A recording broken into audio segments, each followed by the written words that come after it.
पिछले कई महीनों से चल रहे लाइन ऑफ एक्चुअल कंट्रोल पर गतिरोध को लेकर एक रिपोर्ट आई है जिसमें कई बड़े खुलासे हुए हैं। इस सालाना रिपोर्ट में चीन की उस करतूत और मंशा को उजागर किया गया है जिसके तहत वो कुछ हिस्सों पर कब्जा करने के सपने देख रहा था।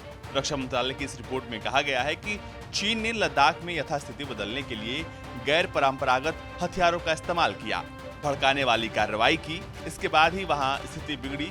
मजबूरन भारत को वहां भारी हथियारों जैसे टैंक और गन की तैनाती करनी पड़ी। ये सभी बातें रक्षा मंत्रालय की उस वार्षिक रिपोर्ट में कही गई है जिसमें लद्दाख में चीन के साथ सैन्य टकराव को लेकर तमाम बातें की गई हैं।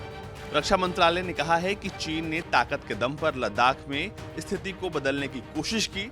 इसके लिए उसने एलएसी पर एक से ज्यादा जगहों पर एक तरफा कार्रवाई की, भड़काऊ कदम उठाए। भारतीय सेना ने चीन के इन कदमों का तर्कसंगत जवाब दिया और चीन को बता दिया कि पूर्वी लद्दाख पर भारत का दावा अकाट्य है। दोनों देशों के बीच तनाव बढ़ाने के लिए चीन को जिम्मेदार बताते हुए रक्षा मंत्रालय ने कहा है कि चीन की सेना पीपल्स आर्मी ने गैर परंपरागत हथियारों का इस्तेमाल किया, बड़ी संख्या में अपने सैनिकों को जमाकर तनाव को बढ़ाया।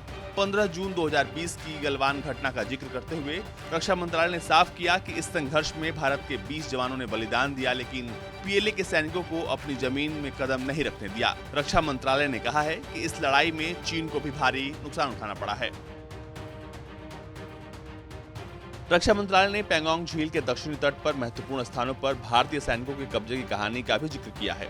रक्षा मंत्रालय के मुताबिक 28-29 अगस्त को भारतीय सेना चीन के मंसूबे समझ गई थी। चीन कुछ करे इससे पहले हमारी सेना ने पैंगोंग झील के दक्षिणी तट पर कुछ महत्वपूर्ण स्थानों पर कब्जा जमा लिया।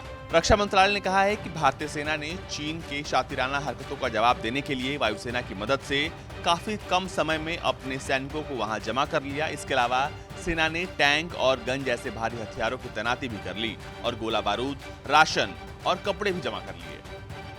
आपको बता दें कि लद्दाख में इस वक्त भारत के लगभग 50,000 सैनिक तैनात हैं। इस वक्त वहां तापमान -30 से 40 डिग्री है, लेकिन वहां पे सैनिकों की आवाजाही और उनकी सुविधा के लिए आर्मी ने रोड, आवास, शेल्टर होम, ब्रिज बना लिया है ताकि सेना की तैनाती और वहां पे रहना आसान हो सके। साथ ही लद्दाख में सेना किसी भी चुनौती से निपटने के लिए पूरी तरह तैयार है। अभिषेक भल्ला की रिपोर्ट, भारत तक।